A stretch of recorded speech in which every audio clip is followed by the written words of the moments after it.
Well, welcome back. Hello and welcome to eclass 1, Domain Diva.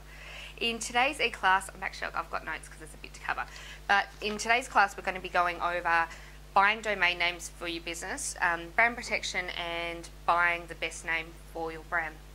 Now, right now you might not understand why this is so important, but everything online is visual. So when people read a link, it really needs to say something about your business. It needs to explain what it is, because it needs to entice people to click on it to come over to your website.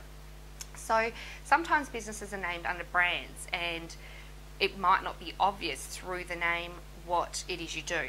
But when you're online, if you're actually at the starting point and you haven't bought your domain name yet, really consider what people are going to be seeing and whether you think that could entice them to click through to come to your website, because in my experience it's one of the most crucial elements.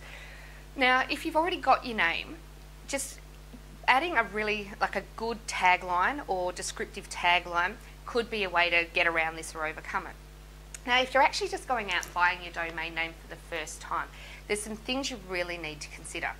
If you can get the .com, it's totally trumps, it's awesome, but just because you can get a .com, don't eliminate the fact that somebody could have a trademark on that name, or you would assume that they wouldn't, because if they've got a trademark they really should own the domain name, but don't ever just assume anything. Go and do your homework, have a look, because if you go and put all of your branding together, and I've seen it happen, I've actually seen this happen to people, go put your branding together, you spend thousands of dollars on it, business cards, flyers, whatever, and then all of a sudden someone with a trademark comes along and says, actually, well, I own that and I don't want you to use it anymore.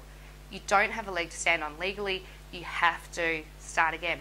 So make sure you're checking out all of that stuff before you settle on a domain name for your business. Another thing with domain names is with the wording. If you're going to be using a number like 2 or 4, so like fit for life, you would want to have the number 4 as well as the word for. You need to try and get as many derivatives of that name as possible. This is going to help you protect your brand. And then also say like an old domain name I had, say stayatHomeMum.com, that was one I had. Really, another thing you should try and do is get the same domain with an S on the end, Stay at Home Mums, because it stops somebody else from buying it and setting up an identical, or a similar website or a similar name. So it's just really protecting the asset that you're building. And in that case, you could also say, look at something like stayatHomeMothers.com or whatever. Now, a lot of the more popular .coms have been taken. If you're just specifically, obviously, marketing in your own home area, you could have the .com.au or .co.uk, or I think it's .it for Italy.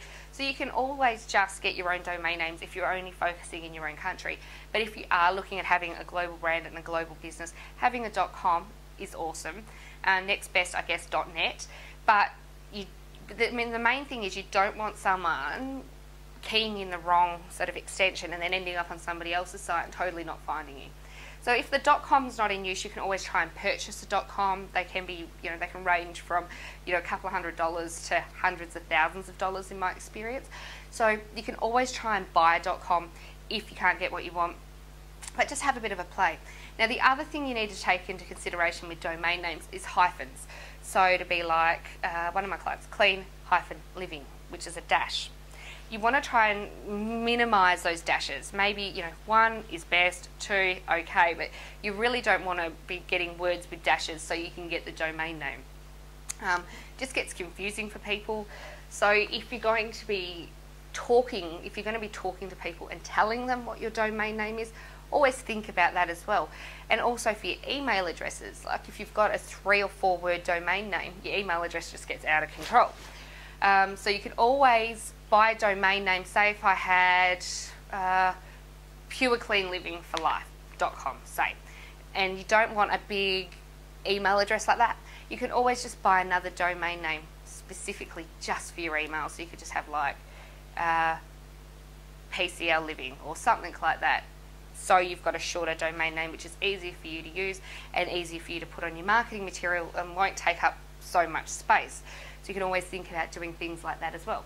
Just another little trick. And I think we've pretty much covered it. Oh yeah, domain names. There. I like to talk about things with being online as web estate. Massive. I loved real estate investing. But when you're buying these things online, they are actually assets. And you could almost look at domain names like gold and silver. They're worth money. Once they're gone, they can't be bought again.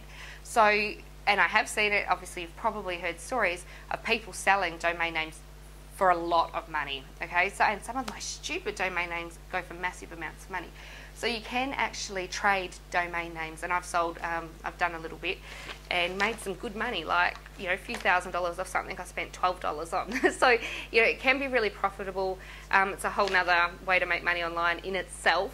Some people specifically just focus on it, but when you buy a good domain name, they are worth money. So it's literally money in the bank. And when you build a website, say even if you were to go and build a niche website and it may not do what you want, or you may not like it anymore, like you've still created an asset. So long as it's getting traffic and maybe making a bit of money, sometimes even if it's not, you can still sell a website. So don't write it off. Don't go delete something that you've put a lot of time into. Just sort of keep it there. You know, if you're doing online marketing, it's not specifically per business, because these assets do add up. And what may not mean anything to you anymore may be awesome for somebody else. So that's it, Domain Diva. I'm pretty sure you would have learned a lot of new information there. So good luck. If you've got any questions, make sure you come into the Facebook group. You've got the link, and ask your questions. See you in eClass 2. Bye.